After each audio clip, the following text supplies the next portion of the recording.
Stupefy. Expecto Patronum. Expelliarmus. Harry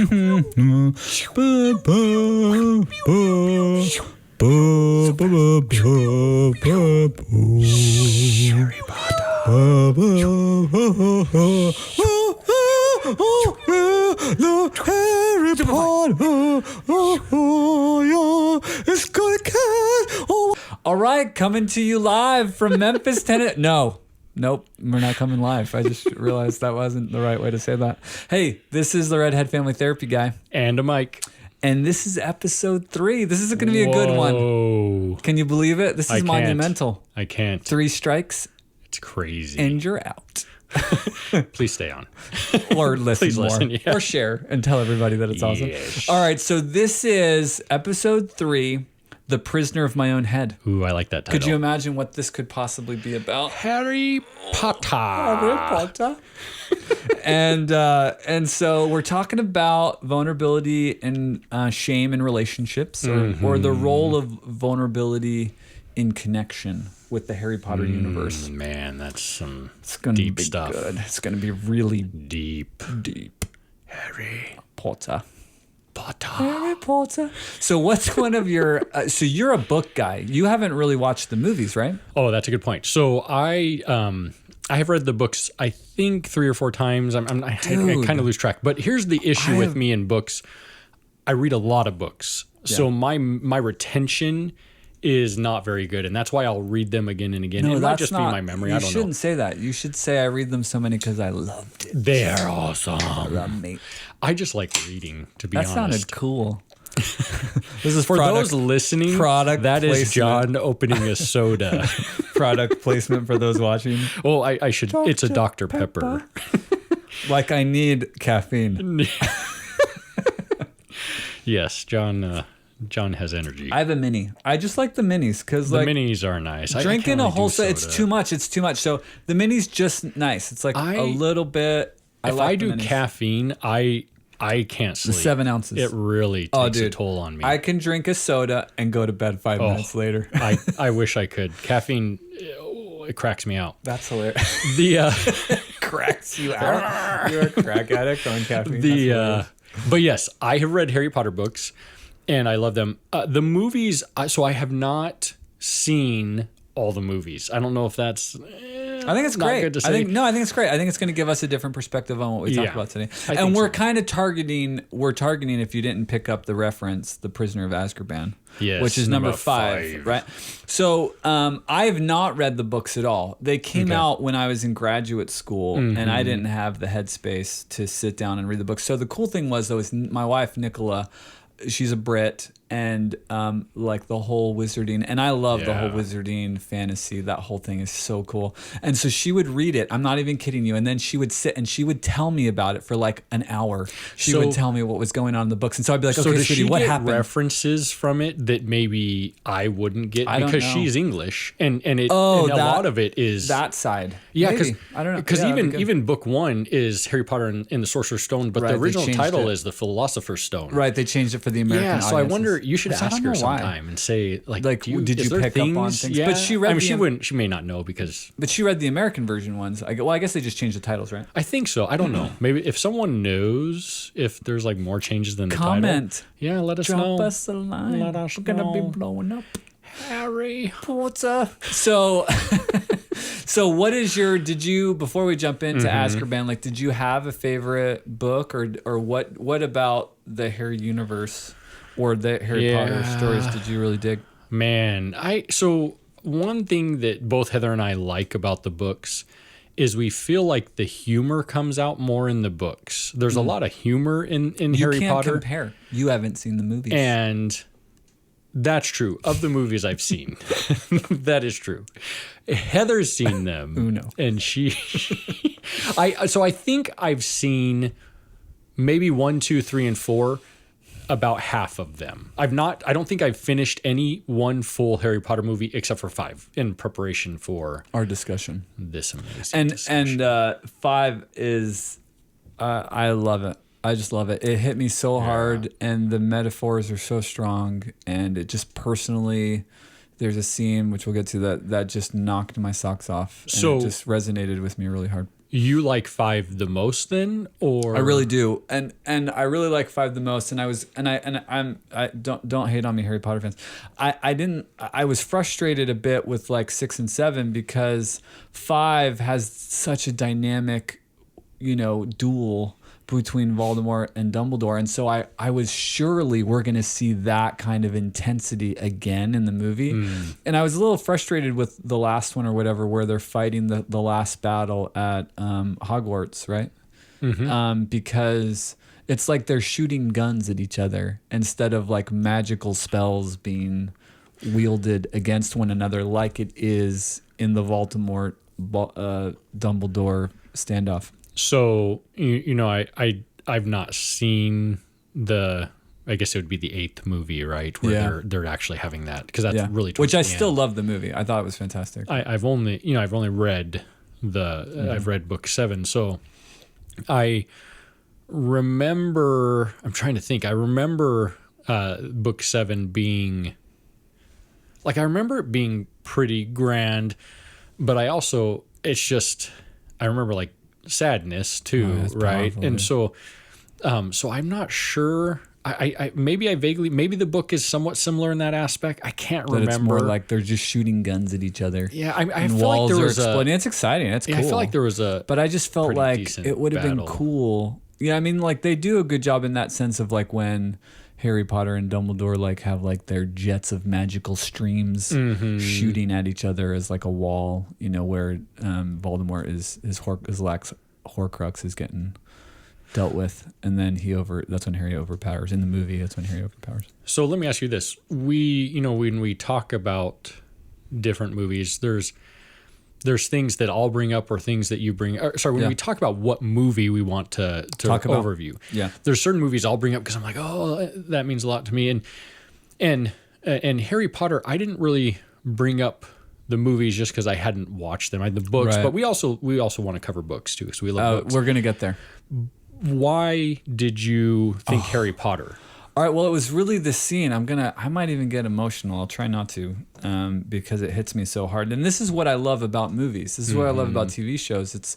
I don't just watch shows like for the entertainment value, which some of them I do. Like, I mean, come on, like Brooklyn Nine-Nine is just hilarious to watch. It's fantastic. It's just funny. Or my wife has been watching The Office, like fan ones, because they have like the extended episode. I think they're like 30 minutes or something. So great.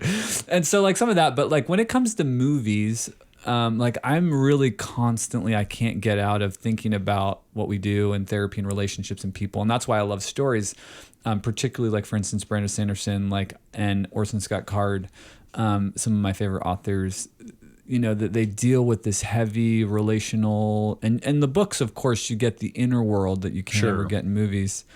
And so I wanted to talk about this one because the moment for Harry Potter that really resonated with me was in Prisoner of Azkaban, where he is, of course, as you know, he's been ostracized because of the propaganda around the return of Voldemort from book 4 or movie 4.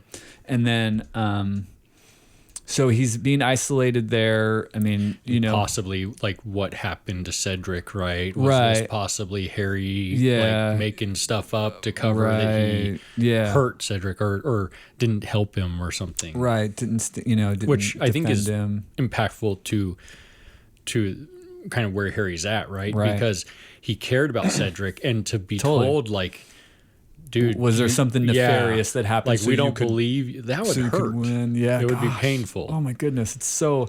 I mean that's a great movie too, and that whole thing, the tragedy of that was so profoundly well done. That's in I the think movie Goblet too. of Fire. Yeah, it was so profoundly well done in the movie. So I don't know how it came across in the book, right? But good. Yeah, it was, the book was good. But so you've got all that backdrop, right? And then he's there, and we learn later that Dumbledore is keeping his distance from Harry because he's aware of or believe there's a connection because of the Horcruxes. And this is his 5 where the Horcruxes come out, right? Yeah, where Voldemort can potentially like perceive or see through Harry can, and there's a concern, right, that Voldemort may gain information on the inside because of Harry, and Harry is or did gain some information. And did the book portray that as purposeful on Voldemort's part or accidental? Do you remember? Just out of curiosity, but I don't know. Anyway, I don't remember. So Dumbledore is giving Harry the cold shoulder, and like this is, I mean, Harry doesn't have a lot of people in his corner. I mean, the magic world he does. He's got his incredible friend group, but this has been strained after book 4, right? Yeah. So it's really well. And there's all this propaganda too, which is gaining momentum, and so it's more the Wizarding World, I think, is not backing him, right? But he's got Sirius Black, who has become this figure, but he can't be with him, which is tragic and awful, and he still has to deal with the Dursleys, and he's got his friends that of course believe him, and the Weasley adoptive family dynamic is just such a cool aspect of the story. It's so tender and sweet and cool. And then I guess that's another thing that I relate to, is like I went off to college and was reeling and discovering my identity, and I had kind of a surrogate family. I thought you were going to say because they're redheads. Oh, yes. Okay. Of course. Okay. Well, duh. Yeah. Unspoken. Yeah. Okay. Obvious. Okay. Sorry. But yes. Yeah. And they're decently cool, particularly the twin brothers, right? Like not like awesome. Ron, like we talked about last episode, where the narrative of the redheads in modern media is pretty brutal. They're either the bullies. The twins are cool. They're awesome, right? So, and Ron, I like Ron, right? But come on, he's a little bit of a baby. Like, I mean, he grows up and he puts it on, but many of the episodes he's snickering and whining and, kind of the what's the word I'm looking for? Like the bumbling. Yeah, I'm not sure he's portrayed. I can't remember in the movies. He is kind of the whiner. I can't remember Hermione books. Knows everything and is this empowered girl, which is awesome. And Harry is just pure courage and just goodness, sure. And where he's coming from, which is incredible based on where he's coming from. And so anyway, in the story, Harry gets a glimpse of the Weasley dad. What's his? Oh yeah. Yeah, I'm forgetting the Weasley dad's name, Mr. Weasley. Yeah. And who is at the Ministry, and so he sees that he's in prison or been kidnapped or whatever, and so he goes, and everybody's taking it seriously, and they're dealing with it, and all that stuff, and then like Dumbledore is not looking at Harry or acknowledging Harry. And clearly that's meaningful because Dumbledore is such an important metaphorical so they're kind mentor. They're kind of doing like a little bit of an interrogation type thing with Harry, right? Yeah, and he's feeling, feeling bad, and he's seeing this, and could it be real? And he thinks it's real. And of course, there's been the strain and stress of him having to deal with Snape invading his mind, and there's all that going on. Yeah, Snape's trying to train him. Right, to protect himself. Or is that after? No, is it before? It's before or after? It's before, isn't it? Or wait, maybe that's a result of this, actually. Maybe the training by Snape. The Harry Potter hardcoders are going to hate us. But Dumbledore is he's like into the kind of the interrogation part. Like interrogation might be a harsh word, but they're making plans, and they're like, hey, go check this out, and hey, will you go check that out? And Harry's like trying to get Dumbledore to respond. He's trying to connect with him. He wants him to hear him, and he just screams, "Look at me!" Yeah. And I remember like in the movie theater watching that. We were in the stadium seating. It was 3D, and I was bawling, dude. Like it just hit me so hard, that feeling so invisible, so unimportant by someone that I needed attention from, somebody I needed, like, hear me, like I'm trying to tell you something and I need you of all people, because you're such an important figure in my life and in this world, to acknowledge me. And especially after the opening of book or movie 5, where he's used magic, he's fight off the Death Eaters, right? Yep. And he's at the Ministry, and Dumbledore shows up to defend him, and then just walks out on him, like defends him, and then just walks out on him, and it's such a jarring start. And that's so you're talking like right after the scene where he saves his cousin, from not the Death Eaters, but what are those? Oh, sorry, not the Death Eaters. Yeah. the Azkaban guards. People. Gosh, we're pathetic. I know. This is unacceptable. But the Death Eaters are like bad the people. Voldemort Yeah, followers. sorry, I'm so sorry. This is the skeleton dudes. The Dementors. That's what I was trying to think of. So sorry, fans. And I lost my train of thought. So he's with his. So he's home, and the Dementors come to the world. Like they come to the Muggle world, and they attack. Right. And so Harry saves him, right? And Harry, does this to, out of the kindness and genuineness because he's of his a good heart. person, right? And then he gets expelled, or they're trying to expel him from school. Well, they're trying to blame him and ridicule him and call him a liar. Right. And then in movie 3 in Azkaban, like he sets his aunt or whatever into a blimpy status, and they're like, no big deal. Yep. Just kids being kids. But yeah, you save somebody's life and protect them from the Dementors, and you're going to be expelled, right? Exactly. Because of all this propaganda. He has all this going on, and then he says this. So why is that impactful to you? Why is him in that vulnerability, he reaches out and he does something instead of withdrawing? So why is that impactful? Well, I mean, for me personally, it's about the fact that I felt invisible, and so I really connected with that idea of being under duress and stress, and the people that I needed to see me and know me and guide me or help me, I felt like were out of reach or weren't hearing me. And so really the times where I get into fight or flight or emotionally escalated or deregulated and I lose my crap is often because I feel invisible and not seen. And so I have to slow things down and stay connected. My shame is I don't matter. Is that I'm invisible and that I don't matter. Mm-hmm. And I know that that's not true, and I know that wasn't even true from, my family of origin and my parents and the things that they were struggling with and how that, shaded or colored, my growing up experience. My parents absolutely love me, and they're incredible people, even with the struggles and insecurities and challenges that they, that they had. They were there. Yeah. And they gave me enough. But I still was, reeling and trying to make sense of, or am, even still now. I mean, it comes up. I mean, the times where that I am, the worst parent or the worst spouse are these times when I feel invisible. And so just seeing that and it all orchestrated within the fullness of that whole story really just hammered home, So let me ask you this.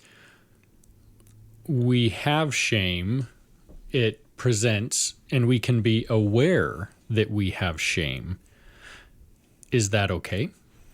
Well, yeah. I mean, I think that's right. Like all of us have it, right? I mean, this whole idea of vulnerability and shame really crystallized. Of course, we have to give props to Brene Brown, and this is really where it all connected for me.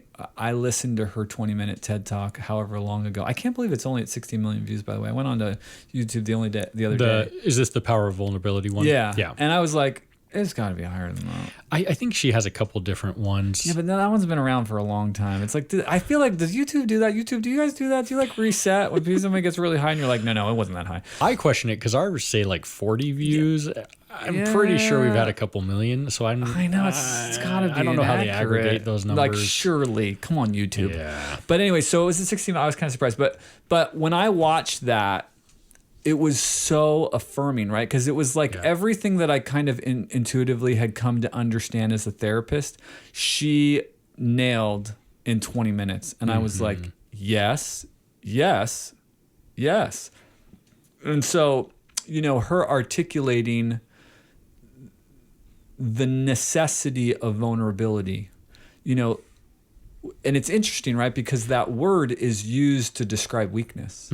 Like, well, you're vulnerable. And it's like, no, like, yes, of course you are. Like, you can't not be vulnerable. So right? How does she articulate vulnerability? What would she say? Well, the way that in the TED Talk that she defines it is that, vulnerability, well, one, she defines it as, classically, to be courageous is to kind of tell your story honestly, right? That's what courage is.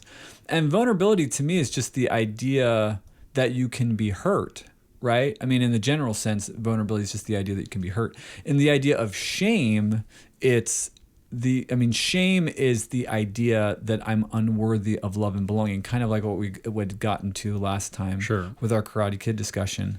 That really is the heart of shame, and really has become a universal aspect of what I'm thinking about and dealing with when I'm doing therapy. I mean, do you bring that in? I mean, is that something that's on your mind?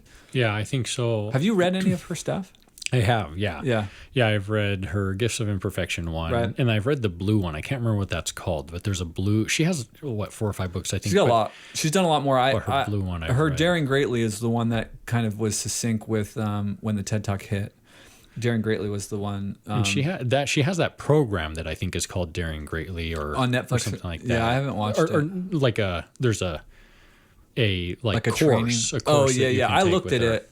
She'd started to get big, and so it was out of my yearly budget. So let me ask you this. Yeah, our continuing education budget.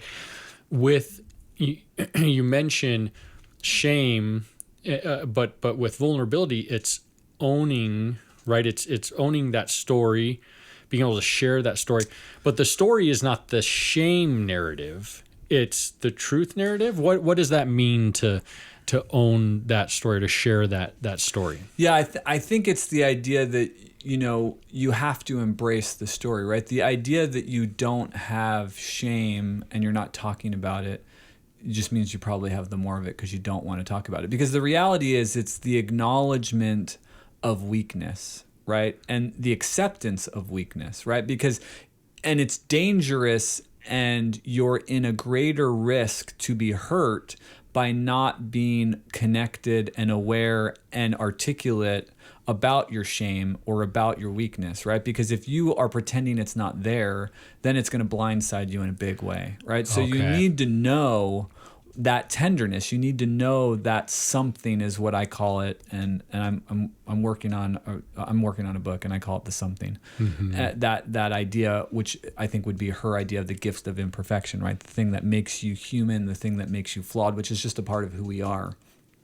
And so I think the vulnerability is embracing that, and instead of hiding from it, running away from it, because that just makes everything worse. That plays into shame, right? The idea of like, well, if you see this and know this, you're going to reject me. I'm not going to be welcome, and that happens sometimes, So I think, would you say in that scene, is there vulnerability present for Harry? I think so, right? Because he's got to be confused about the fact that he has this connection to Voldemort, right? Mm-hmm. Which really plays out. Oh my gosh, they do such a great job of resolving or confronting that in the story, right? Do you remember the scene where it's so good? So, he's running around, the Order of Phoenix group is running around, and they're fighting the Death Eaters. He's alongside Sirius Black, who's this fantastic figure of like irreverent love, right? Like the classic awesome uncle, right? Yep. That's like by your side and like encouraging kind of misfit behavior. That's like good to like, explore or whatever. And so he's side by side, and he even is like connecting with his sense of best friend that he lost. And then he gets killed by Beatrix, right? And so he chases her down. Yep. And it's fascinating. This is such a face of evil, right? Where the books, I think, allude to a greater relationship between Beatrix and Voldemort. Like maybe they had a romantic relationship or something like that. I don't know if that's true. But maybe, I could be reaching enough. Harry Potter fans, forgive me if I'm way off because I haven't read the books. But it's like there's this sense of inner circle, and she's in the inner circle of Voldemort. Yes, that is. And Harry's there, and Voldemort's like, do it. Yeah. Because he wants him. It's kind of like Palpatine trying to push Luke to the dark side. He's like, embrace that. Like, come this way, right? Like, you're a powerful guy. I'll make a tool of you. Because he doesn't even care about her. This is the problem with evil, and those that are not vulnerable, those that aren't figures that welcome and are going to maintain and value attachment. You can't have trust, right? There is no trust among thieves because at any point when it becomes worthwhile to them, they'll cut your throat and take it from you, right? And so here it is, right? He wants Harry more than he wants Beatrix, and so go ahead and kill her, right? So the scene plays out. This is so powerful. The scene plays out. Voldemort and Dumbledore are doing their thing. It's such a cool scene. I mean, visually and what's going on. Mm-hmm. It's so cool how they counteract each other. I love all of that just in the D&D kind of stuff that's going on. And then, Dumbledore's holding his own, so Voldemort starts to, try to put Harry in danger with the breaking glass, and Dumbledore's like, "Get out of the way, Harry!" And so then, when it seems like it's tilting in the favor, or maybe Voldemort's getting frustrated with the fact that he can't up Dumbledore, he goes after Harry. Yeah, and he possesses him. Yeah, and they do such a great job, like, representing that in these flashes of scenes, right? Where he identifies with the isolation, with the shame, with the darkness. Do you remember how that's portrayed in the books? I don't remember how it's portrayed in the books. I can't remember. So, no. Especially if just watching the movie, I can't separate the two. You're seeing I'm seeing the scene. So right. So there's all this isolation. There's this loneliness. There's this sense of abandonment, orphan, abuse from aunt. Yes. Not being cared for. You're the misfit. People don't understand you. You've done bad things or want to do bad things or are frustrated and want to do bad things. That's why I wonder if the internal dialogue of Harry is kind of going down that road. So then Dumbledore, like the sage, wise,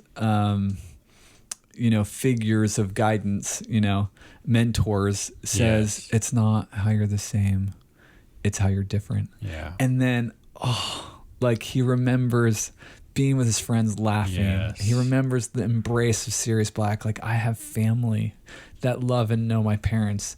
And then he's like, he gets it, right? He's like, oh, you'll never know love or friendship, that warmth. And there's that stun. Like, in that moment, to me, I guess it's pivotal, because to me, that's where he defeats Voldemort. Yes. Right? Like, the tide turns. I mean, that's when the separation happens, right? Voldemort separates from him and poofs away. But I mean, I'm even suggesting... Oh, you mean, long term. Mm-hmm. I'm suggesting that's the seed of the defeat of Voldemort, right? Because that's the only way... fear, I think, within Voldemort, uncertainty that maybe he can overpower. Well, this is the problem of evil, right? Evil only can maintain the top of the hierarchical structure by wielding control and power and dominion, right? I mean, like, for instance, I was fascinated in the story, or in the movie. I think it's the 8th one, where they're at the bridge, before. Is it the goofy, black-haired, tall kid that gives Harry the gillyweed in the cup one? He blows up the bridge. He lights the bridge up and it blows up in there at the thing, and because they're rushing down. But so Voldemort gets weakened because one of the Horcruxes get destroyed, and he stumbles, and the guy reaches, one of his underlings reaches out and he kills him. Yeah. I'm trying to support you, but because Voldemort can't be seen as weak, he kills the guy. Yeah. It's like there is no pretend, friendship or support or alliance. Sure. It's I'm in charge, and I'm the top of the hierarchical structure because I can destroy you. Well, and I think that brings up an interesting point, and something that you had alluded to earlier. You brought up trust. And I think that's a really powerful concept to understand, that vulnerability breeds trust, which breeds connection, and connection heals, right? Yeah. Connection oftentimes is the answer. How do you see connection, in regards to EFT and some of the stuff that you've done? How do you see connection as the healer of trauma?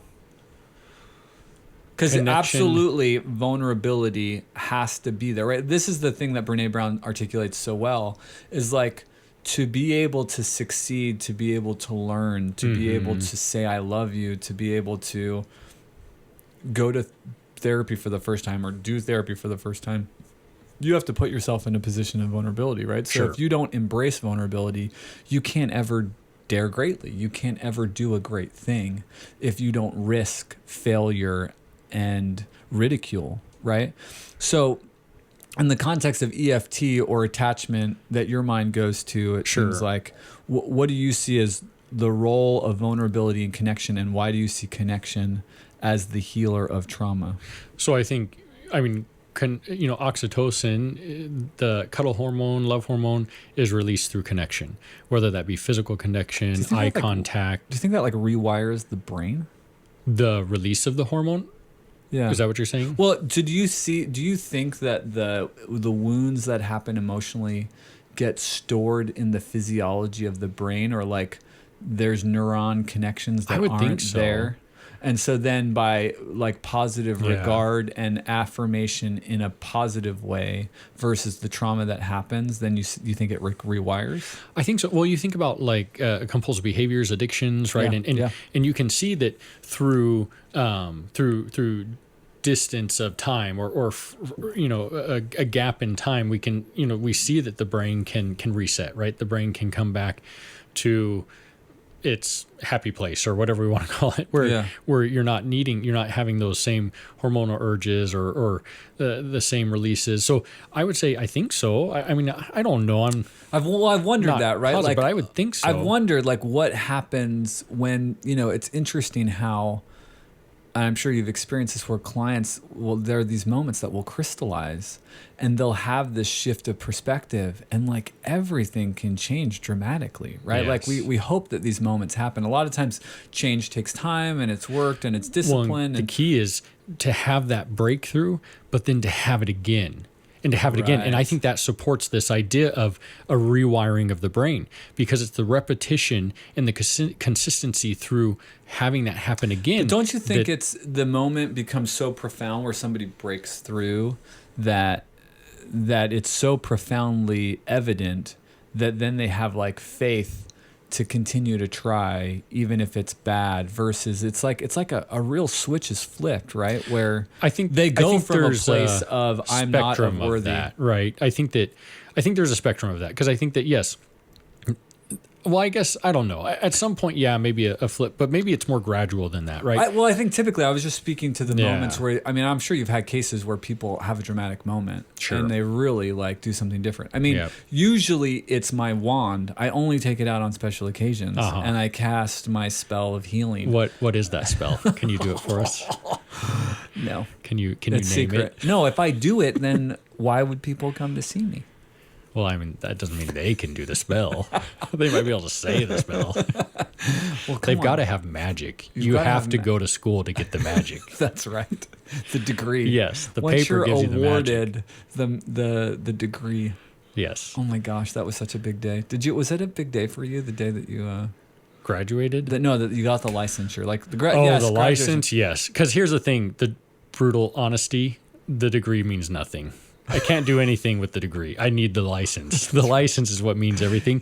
So it took it's me the gateway to get the license. Yeah, it's a part of the process.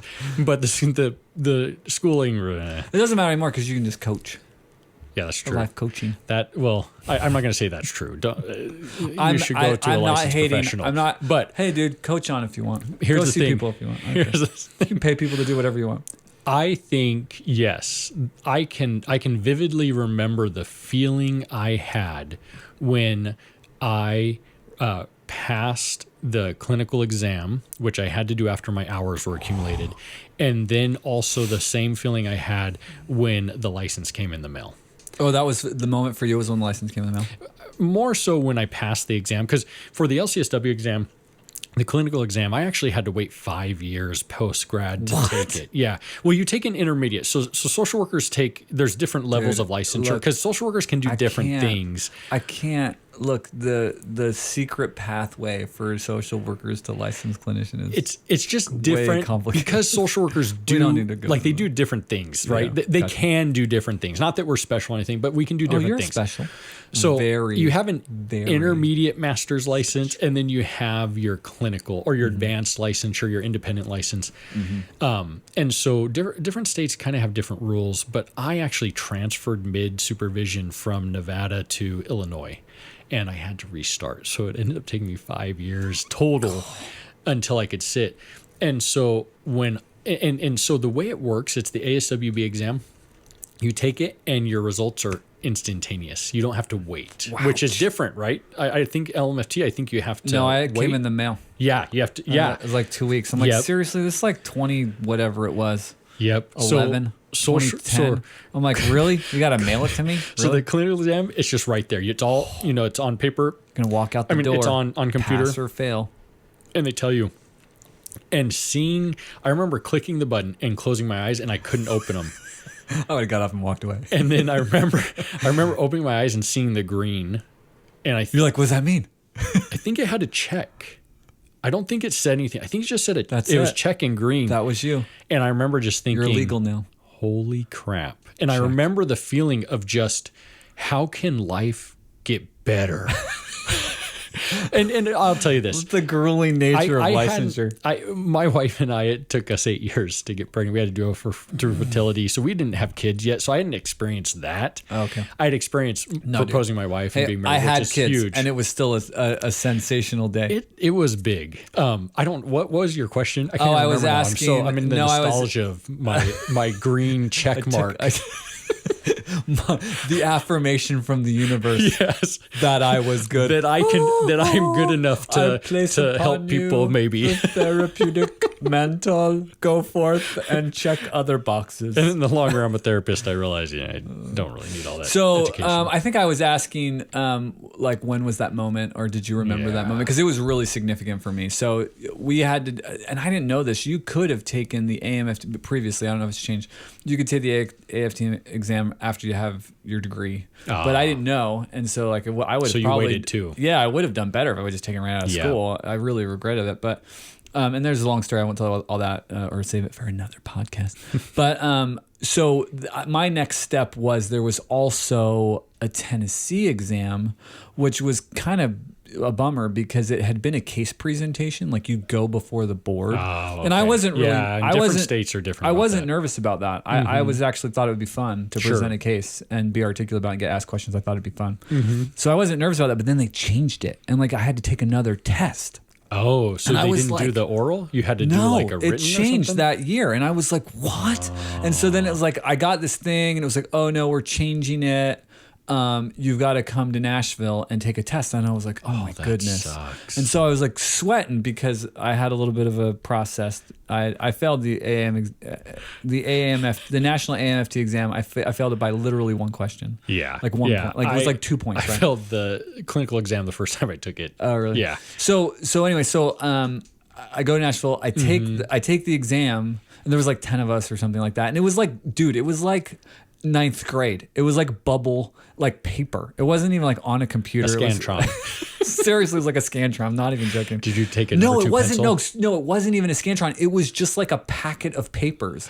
And like Susan, the secretary at the board licensure for Tennessee, was like, "Yeah, sit in this room, and then like after you're done, give it back to me." And I was like, "So when will we know?" She's like, "I'll give you a call."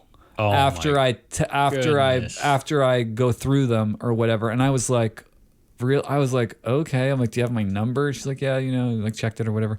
So I'm like when she's like, maybe it will be today. It will. No, she was like, oh, well, you'll get it in the mail. She's like, but I'll do it. She's like, I could give you a call maybe. And I was like, but she winked at me like, I'm going to call you. And so I was like, oh my goodness, right? So we're in Nashville. The kids were back. Was someone who lived in East Tennessee. And we were in Nashville because I take in Nashville. And so like we went to the zoo. Yeah. Because we was like, we got to do something. I think we went to the movies. Did she call you that day? Hold on. So we go to the zoo and we're walking around the zoo and like, my flip phone. Yeah. Was it that old? I think it was actually. It's like 2010. So yeah, it would have been smartphones. iPhone was what, 2010, 2009. Something. So like the flip phone rings. I don't recognize the number. I open up. I'm like, hello, and she's like, you passed. And I'm not even kidding. I think we were in the entryway of the Nashville Zoo, and I just bawled. I just started to cry, and my wife like gave me a big hug because it was like all of this. I mean, like we were poor, and it's like, can I get a real job?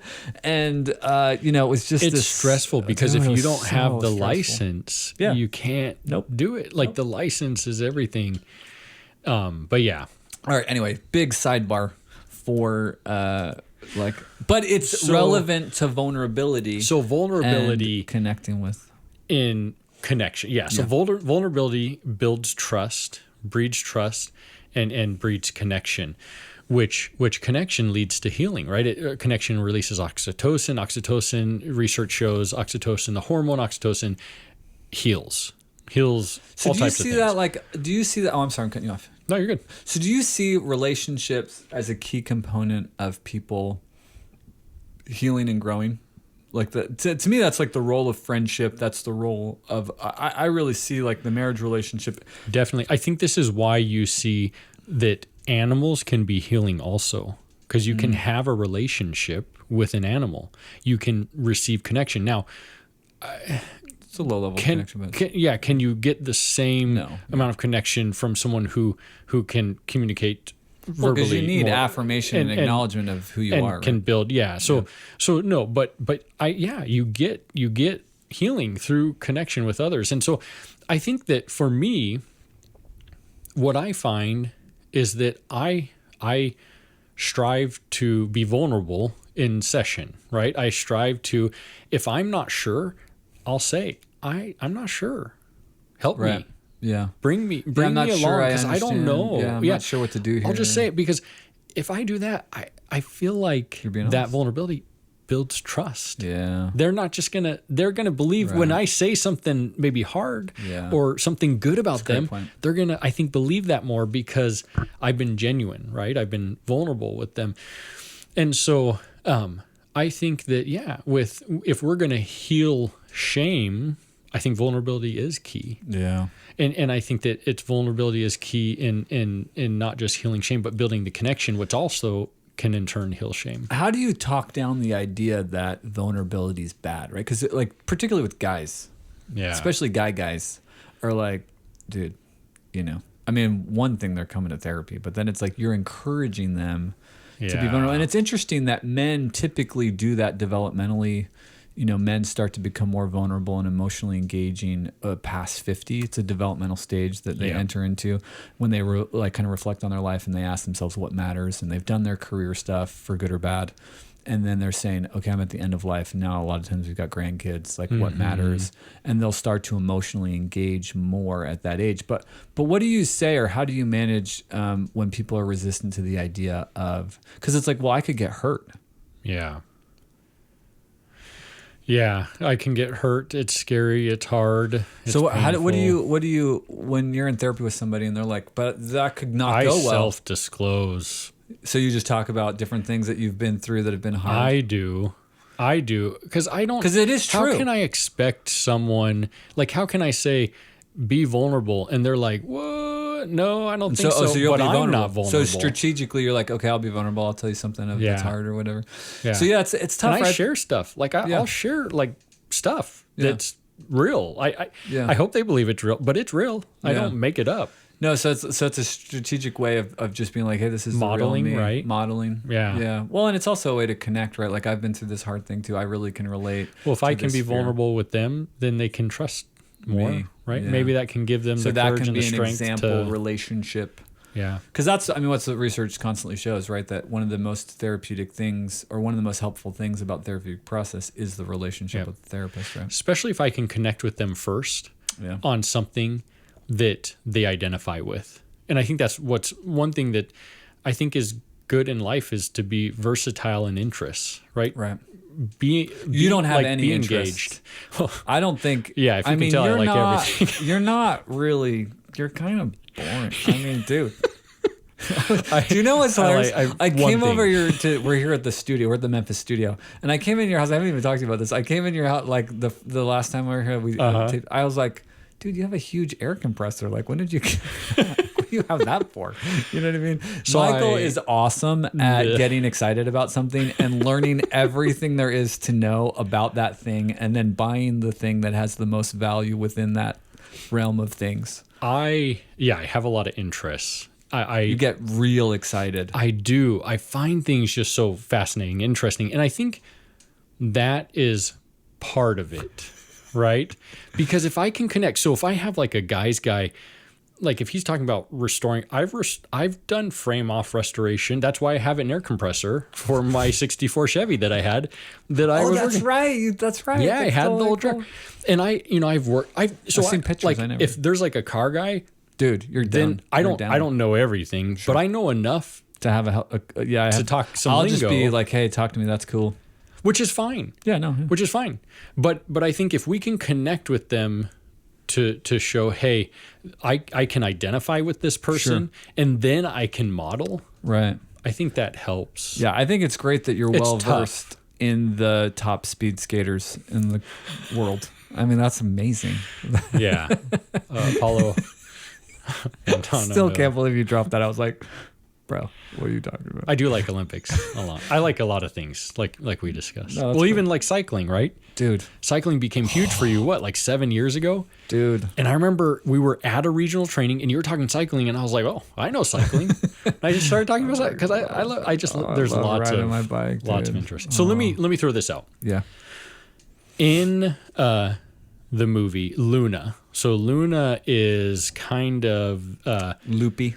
Yeah, right. She's an out airhead. there type character. She's like, she's fantastic. The actress is fantastic too. She is a model of vulnerability to me. Yeah, she just lives it. She does. Breathes it. Not even a care in the world.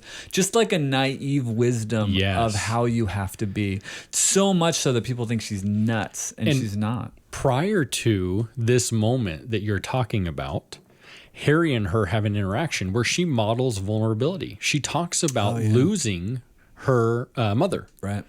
And talks about how that's why she can see the invisible horse things. How dare you not use the appropriate name for that creature? Yeah. You're going to get Correct torched. me in the comments. Like I said, I don't know everything. Hardcore fans, look, we like a lot of things. We're not necessarily over the She calls them the invisible horse things. No, really? Yeah, I'm quoting that. No. Yes. I don't know. So the invisible horse things. Quote, unquote. Unquote. Don't lobules. What? So the lobules. What are you? That she's talking. Make up new words for Harry I just Potter. Did. I mean, this is the genius of the author that she like. Yeah, who's the author? Come on. Yeah, exactly. Give me a break. Who's the author? It's so the late. lobules. I need another. So I love this, right? We need a product placement. No, I John need another Dr. Pepper. I'm worried that I'm getting old and that I'm forgetting things. Well, I mean, yeah. We're getting old. All right, sorry. It's happening. You can have some Dr. Pepper. Hard, dude. I know. Sponsors accepted. Just let us know. Okay, so Luna models. J.K. Rowling. And good, good. Now, what's the invisible horse name? I don't have any idea what the name of the invisible horse. J.K. Rowling. I could barely remember Dementor. I mean, for crying out loud, it's like the most beautiful, wonderful name of a flying dark sheep. They were so terrifying and wonderful, and I can remember Dementor as a Death Eater. Dementor. That's awesome. So in the movie, there's a scene before Harry has the see me scene, right? The reaching out in pain.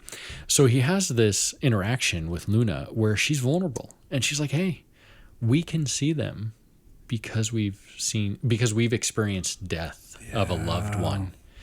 And that vulnerability, I think, is a model to Harry, right? And I feel like that builds trust. Like their relationship changes. And then she says something that I felt like is really profound. And I think I mentioned this to you the other day. She says something along the lines of, hey, after she's kind of been vulnerable with him and kind of built some of this trust, she says to him, I see why Voldemort is attacking you. I see why he's trying to get people against you, because if he can weaken you, then that makes it that much easier for him to regain power, to take over. Yeah, because he's the thorn in the side, right? I mean, he's the child who lived. He's the thing that defied all of his power, really, which really is the love of his mother, right? Isn't that the metaphor? That it's the love of his mother that protects him from the evil. But then he becomes fused to that evil because of the loss and trauma that he went through. Yes. In receiving that curse and he becomes attached to it. I mean, gosh, J.K. Rowling hits it out of the park with the depth of all the different places that can go. You know, I mean, he ends up. It makes you wonder, like, with some of these authors, do they just experience it themselves, or they do really good research, or they that's the beauty of stories, right? This is why we love these stories, is because they're teaching you something that's true. You know, that's the importance of story, which comes back to this notion of what we were talking about in the last episode in your own story, right? Because there are real villains. There is a dragon out there that's trying to eat you and destroy you. And if you go confront it, you can come away wounded. Like difficult situations that you try to confront that don't go well, you end up hurt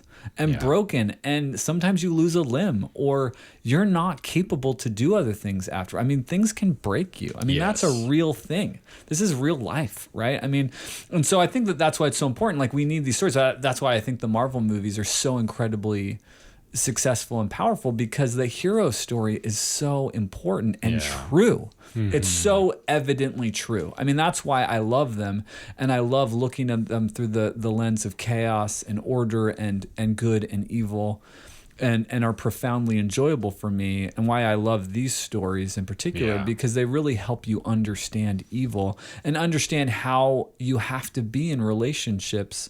It's the hero story, right? We need the hero's journey. We need an archetype to follow, to embrace.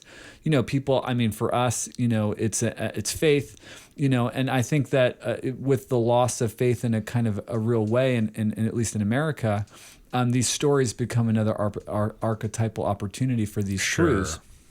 And we need them. To build hope. To build hope, right? To believe that Thanos can be deceived. There are Thanoses in the universe and on the earth, and can they be overcome? Or and Voldemort's. Or Voldemort's. If we want to stay sorry. Yeah, we don't have to. We can go to Marvel some other time for sure. And so I think it's just really essential, you know, and that's what's beautiful and powerful about these stories. I agree. And I think that this story just knocks that out of the park in that message of, you know, it's not how you're the same, it's how you're different. And the way that we have to be different is we need friendship, we need love, and vulnerability. You can't have connection without vulnerability. Like, what do we have as friends if we haven't shared our story? Like, I mean, we can share our love of the car or the bike, which we do, but it's like when we're engaged in those pastimes, like when we spent hours on the bike, like we were talking, dude. Like, I mean, you know, when we're knocking miles out on our trek across Illinois, we talk about the stuff that is scary to talk about, there's pain there.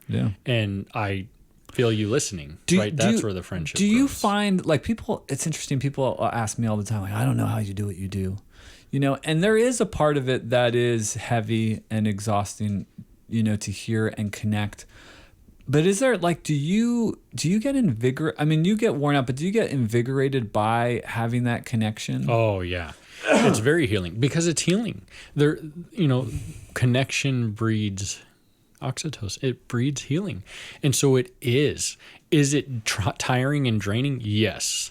But it's healing. Yeah. And it is, you know, I will get excited. I will get invigorated. Now, the times that are hard and really draining is when you have a bunch of sessions and, like, it's not much has gone on. It's not happening. Yeah. Yeah, like people won't let you in, or you're trying to knock on the door, or you have a bunch of tough. You're trying to connect, and their trauma is keeping them, and you're trying to find the way in to be like, no, it's okay. Like, you can, it's all right, you know. And navigating some of those things, you know, you do carry some of the weight to be with them, right? To help them through that process. Not that we're living it, but there's emotions. Well, to the degree. Well, this is the point that Brene Brown makes about empathy versus sympathy, right? That 3-minute video. Look it up, Brene Brown's Empathy versus. It's so profound that, you know, sympathy is like, you know, trying to give it a silver lining, like, oh, that's bad, but at least this. Yes. But, you know, empathy is where you allow yourself to either connect with past trauma that connects you or relates you to that trauma, or you know, in my case, I really can kind of imagine, you know, like, I mean, every time I'm in a session, not every time, but a good amount of the time when I'm in a session where somebody is disclosing and sharing with me how they've been betrayed by their spouse, for me to connect with them, I'm imagining what my experience would be like if I was getting similar news or discovering something for myself, and it's devastating to empathize with that. But that's that's what it means to bear one another's burdens, I think. And I think that's where connection happens. You're not trying to fix it. You're not trying to make it better. You're just like, oh my goodness. And I think that's when, you look at those that are hard to be vulnerable, are struggling to be vulnerable, or scared to be vulnerable. If you can find what the pain is, and then identify with it, and then conjecture that, right? That's where this is one of the points that was profoundly made, I think, or I think Brene Brown so profoundly makes in her TED Talk. She says, look, this is one of the things. She's like, one of the things that she said she found through the research, she calls the people that have a sense of love and belonging. She says she calls them wholehearted in that video. I think that's one of the backdrops of one of her books, if I remember correctly. And she talks about how, the thing that the people that were courageously vulnerable understood was that you had to embrace that pain for the opportunity to feel joy. That if you numb and say, well, I don't want to feel pain, then you hedge the opportunity to feel joy. You can't feel one and not the other. Mm-hmm. So if you're going to have a feeling life, you're going to have a life with lots of joy and elation and connection, but you're also going to have heartache because you've got to open yourself to that connection. When those connections are broken or severed because of your own bad judgments or bad decisions, or because of decisions others have made, and you get an attachment injury, it's horrific and painful. Like, it's real, and you can't have one without the other. And that's one of the things that she really deeply articulates that I think blew my doors off, because it's like, yes. Mm-hmm. And that's what we see, right? We see people being guarded, and they're unhappy, and they feel alone. And it's like, you feel alone. I need to open up. And they're like, no, last time I did that. And it's really fascinating to me. I understand it. I'm not belittling it. But it's fascinating to me that people will judge all of humanity on one bad actor in their life. You know what I mean? Like, I get it. Like, it was your dad, or I get it. It was your high school sweetheart. Yeah. And that's traumatic, but it's like that you're going to punish everybody else. Well, and the thing that happens is that person in their life, right? That's their Voldemort, then becomes their internal Voldemort. Yeah. That was right. I was thinking about that in regards to, what are the black sheep monsters called? The Dementors. I was wondering, like, if we're our own Dementor. Yeah, we are. We're our own Voldemort. We're our own Dementor. And then consequently, we have to be our own caster of the Patronus, right? That's the thing that's really fascinating about. That's in. What is Azkaban? The Patronus? What is the Patronus? In the movie, or what are you just thinking metaphorically? Yeah, metaphorically. Well, I think Azkaban is beautiful because, Harry's like, it's my dad. Mm-hmm. There he is. You'll see it. Here he is. And then he's standing there. He's like, oh crap, it's me.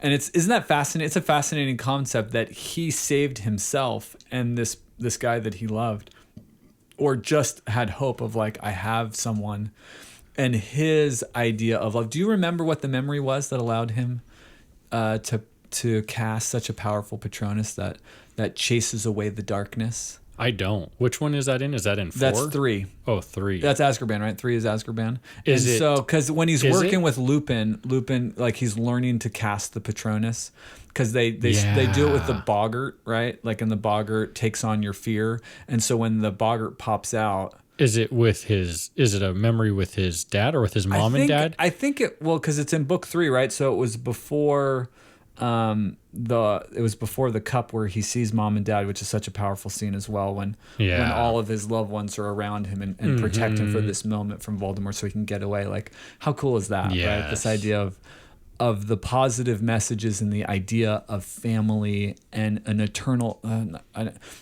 connection, or a historical connection to your past, can create space to get away. Yeah.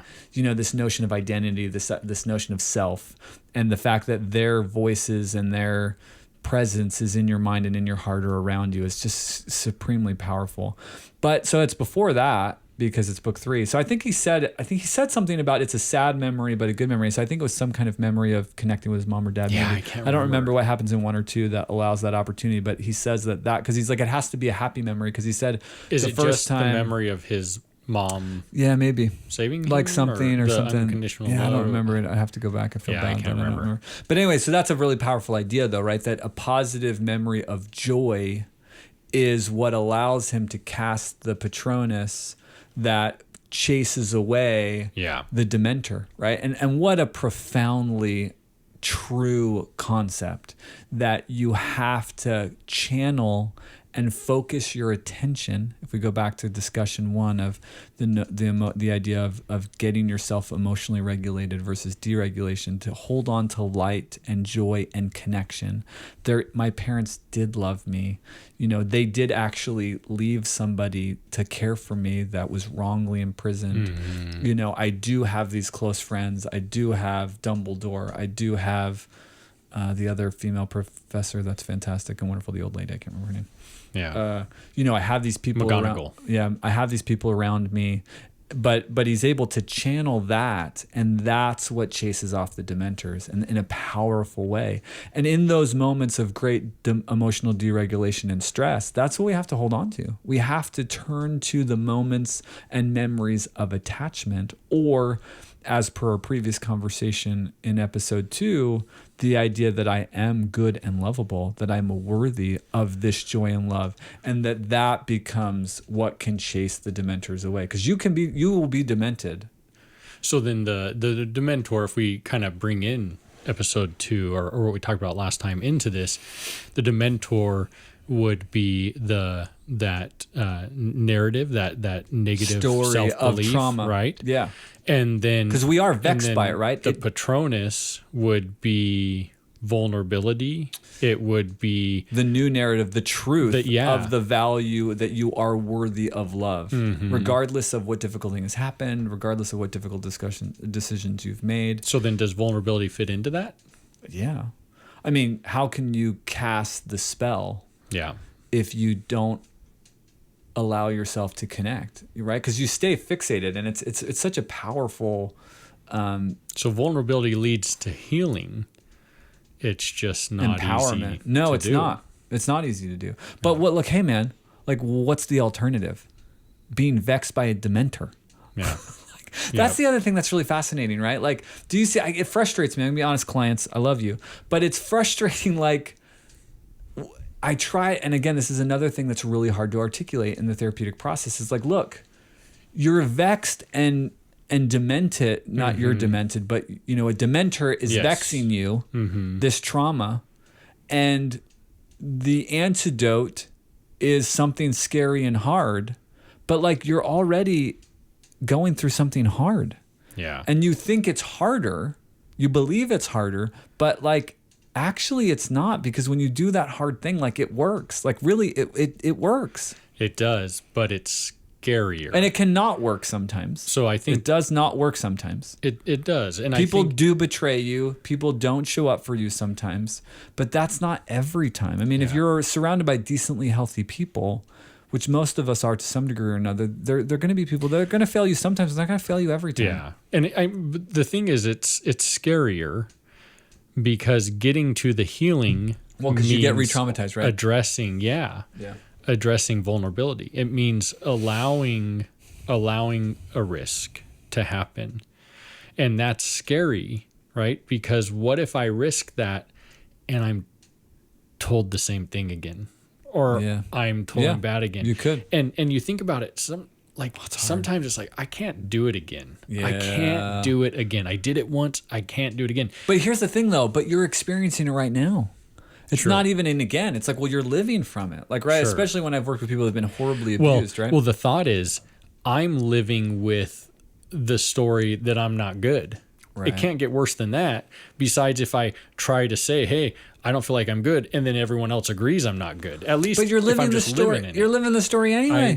I agree. Right? It's like, come on, people. But you're living it inside. Yeah. You're not living it in reality, right? You're not facing it down at the store. Yeah, like I'm not going to the person I love the most in the world, or need or hope that they'll like me, or trying to say what I'm thinking. That's scary. I'm keeping it inside. It's scary, right? People. I get it. We're afraid to. But here's the thing. It really isn't harder. And here's the thing that I think. Hold on. So here's the thing. Here's the thing. If you do it and it goes horribly, you can say, hey, at least I did it. Yeah. Like I opened my mouth. I engaged it. I attempted to repair. I attempted to connect. I put my trust. I tried, and then I did my part, and then you can let them. And that's the goal, right? To get them there. Yeah. Or really for any of us. It's not even just a client-therapist relationship. It's any of us to get there. We're just therapists. We can't think outside the therapist box. You mean people solve these problems in their lives without therapy? Is that possible? No. Never. Call me. No, it's. I think so. Well, that's the power of the stories. I think that's why the stories are so powerful, because you see, wow, they did it, and they're a superhero or whatever. But it's like, oh, maybe I can dare, I can channel, I can internalize the archetypal hero. Like, because we need an example. Like, because if nobody's setting an example for us, then I mean that's why the mentors are so important. Miyagi and Dumbledore. Mm-hmm. Well, I think for me, there's a couple key things. I think for me in my life, vulnerability leads to a position of connection, which then allows me to hear or to perceive or to understand something that I may not have been able to in the past. And I think with Harry and Luna, that's what happens. Is she starts with vulnerability. You had a profound experience with this Luna. Well, and because I think that's something that happens that allows him to do what he does. That's cool. It's cool by saying, "Yeah, hey, see me."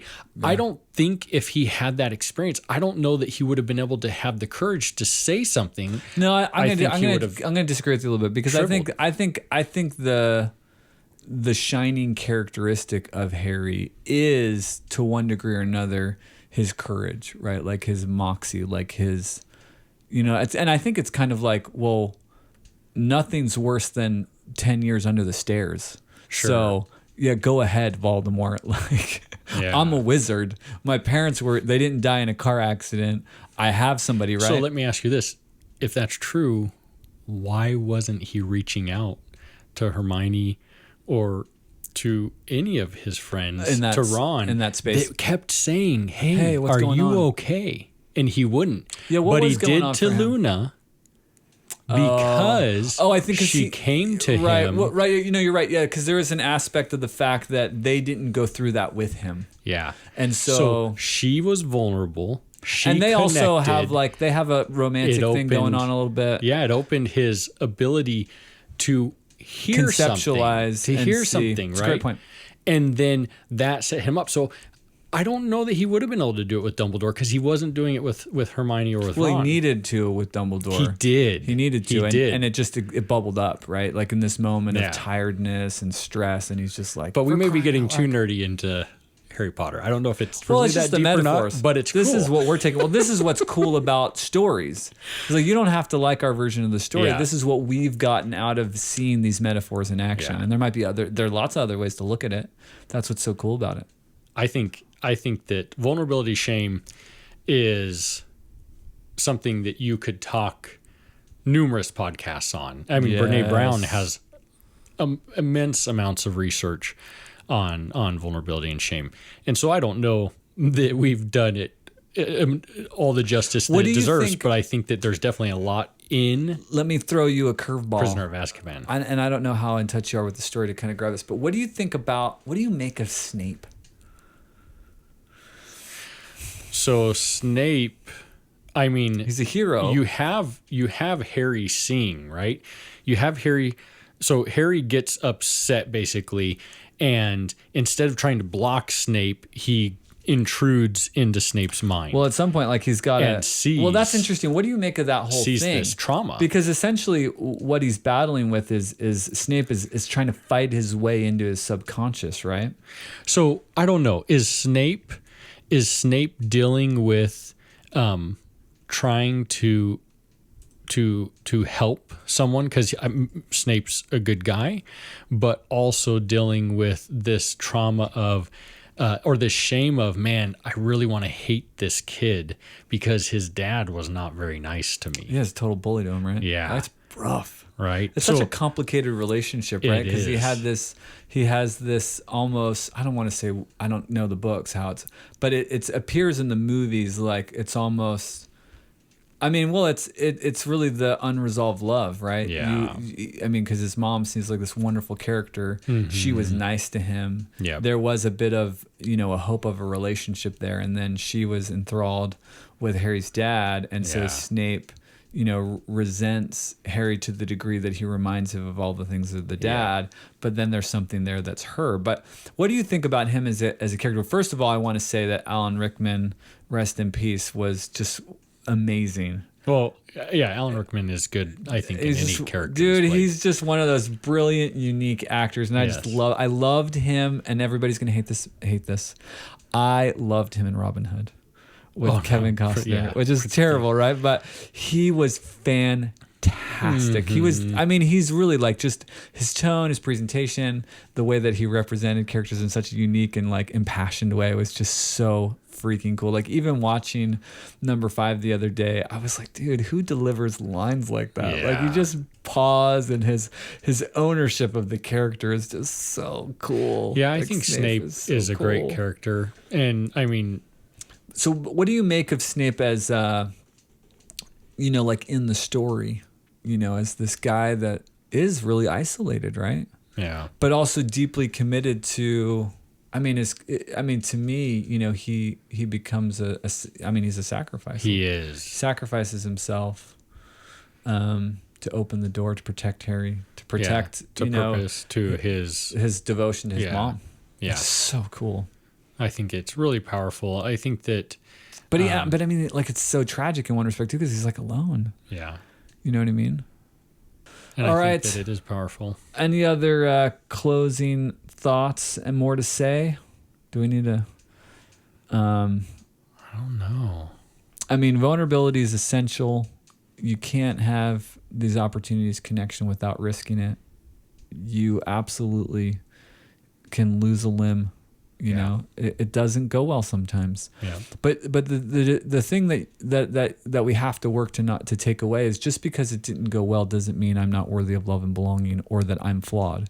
Though there could be, because our experience with other people and things not going well teach us something about ourselves. Yeah. And we have to be vulnerable and look in the mirror and say, is it my pride? Is it my selfishness? Is it my lack of empathy? Is it my my agenda? Is it my flaw?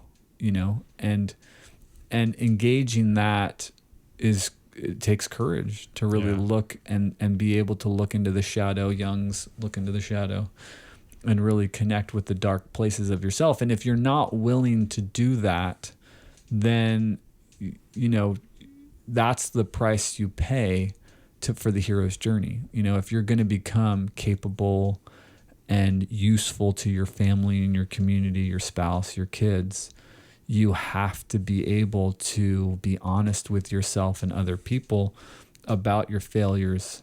And that's hard, man. Yeah. Like, who wants to do that? We want to think we're all good or good enough. And we are. But we also have to have the courage to go, yeah, this is a real trouble area for me. I'm really sorry. And you do real work on it, right? Yeah. But it's the thing that's really interesting, though, is it's connected to trauma usually, always, right? Our biggest character flaws are always connected to trauma, right? Yeah, I agree. Okay. Thanks, all. That's episode number 3, man. That is. The Prisoner of My Own Head. And we'll be coming out with number 4. I hope you're enjoying. Ring us. Yes. Drop us a comment. Comments. Let us know.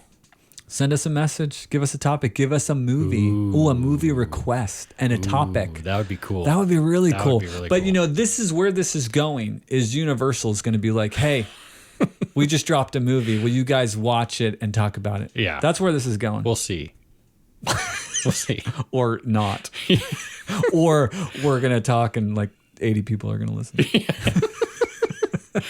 Which that's fun. Cool too. Yeah. I'm still having fun talking about it. Yeah. We talk about it anyway. Might as well record it. We have these conversations. Might as well tape it. This is what our friendship looks like. We talk about these things anyway. Yeah, we talk about all types of stuff. Might as well just tape our conversations. We should record more of them. Or maybe, yeah. Yeah, we should. Not maybe. All right, good times, folks. Thanks we need like a signing off. We don't have a signing off. Bye. Bye.